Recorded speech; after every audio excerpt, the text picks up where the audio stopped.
구독자 여러분 안녕하세요. 라비앙 성형외과 김상우 원장입니다.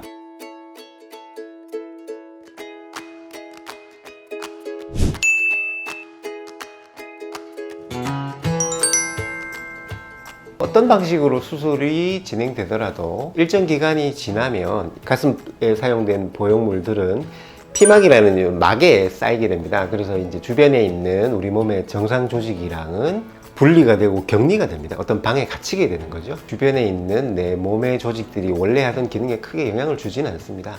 어떤 방식으로 하든 모유 수유는 할 수 있지만 젊고 모유 수유를 해야 될 가능성이 높은 분들은, 가급적이면 우리 수술하시는 분들은 모유 만드는 유선 조직보다 더 깊숙하게 근육 뒤에 넣는 방식으로 수술을 해드리려고 그렇게 하고 있죠.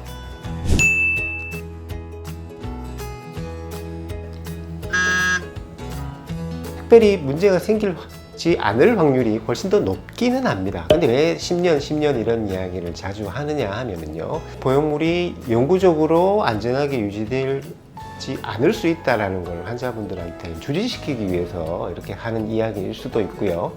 그다음에 10년이라는 기간이 환자분 차트를 보관하는 기간입니다. 그래서 10년 정도가 지나면 그 환자분이 수술 받았고 진료받았던 기록이 그 병원에서 사라지게 됩니다. 그걸 그냥 방치하지 마시라는 의미로 받아들이시는 게 맞을 것 같습니다. 그래서 10년 동안 문제가 없더라도 주기적으로 병원에 방문하셔서 보형물에 이상이 있지는 않는지, 그 외에 내 가슴 상태가 어떤지를 주기적으로 체크하는 것이 중요하다고 보고 있습니다. 10년이 지나면 꼭 어떤 소모품을 교체하듯이 보형물을 빼고 새 걸로 교체해야 된다, 이건 좀 맞지 않는 말인 것 같습니다.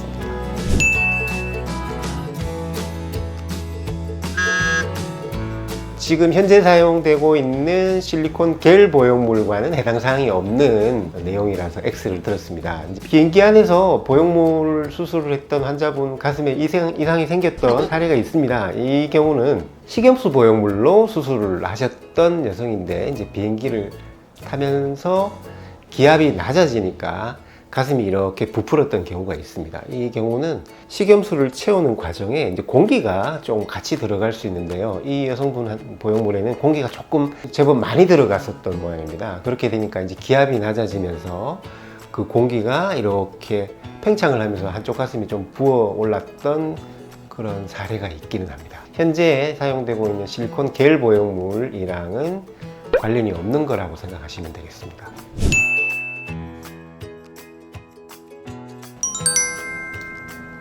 처음에 이제 한 달째 느끼던 가슴 크기랑 완전히 가슴 크기가 결정이 되는 6개월에서 1년쯤에 느끼는 가슴 크기랑 좀 작아지게 되어 있습니다. 이제 초기에 뭐 부기 때문에 더 커 보이는 거는 뭐 일단 생략을 하더라도요, 보형물이 들어가게 되면 이 보형물이 나의 원래 유방 조직들을 이렇게 좀 압박하게 됩니다.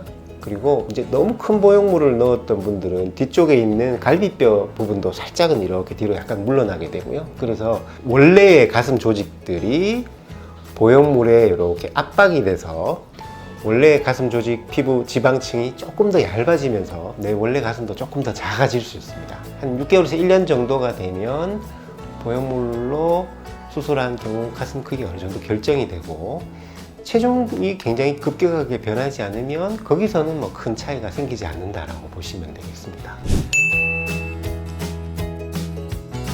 우리 몸에 가장 큰 인공보형물을 넣어야 하는 수술입니다. 그래서 이 인공보형물이 갖고 있는 태생적인 한계 때문에 어떤 일이 생길 수 있는지를 환자분들이 분명히 알고 수술을 결정을 하셔야 될 부분입니다. 원래의 자연산 가슴의 촉감이랑 똑같지 않습니다. 실리콘 겔 보형물들이 과거에 사용되던 식염수 보형물보다는 촉감이 분명히 더 좋아지고 개선된 것은 맞지만 원래의 가슴이랑 똑같다라고 생각하시면 그건 절대로 아닐 것 같고요. 이제 시간이 가면서 점점 딱딱해지는 현상이 생길 수 있습니다. 그것을 이제 구형구축이라고 부릅니다. 수술 과정이 아주 정상적으로 진행되었음에도 불구하고 소수의 환자들에게서는 나타나서 촉감이나 모양이 마음에 들지 않게 돼버리는 경우가 생길 수 있습니다.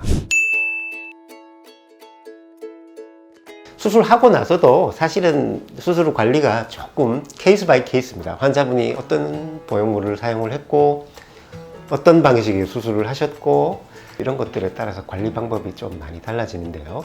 보정 속옷은 조금 필요하실 수 있습니다. 뭐 절개법에 따라서 좀 길게 필요하실 수도 있고 짧은 기간만 사용을 하셔도 될 수 있고요. 수술해 주신 선생님들과 상의해서 따라 주시면 될 것 같습니다.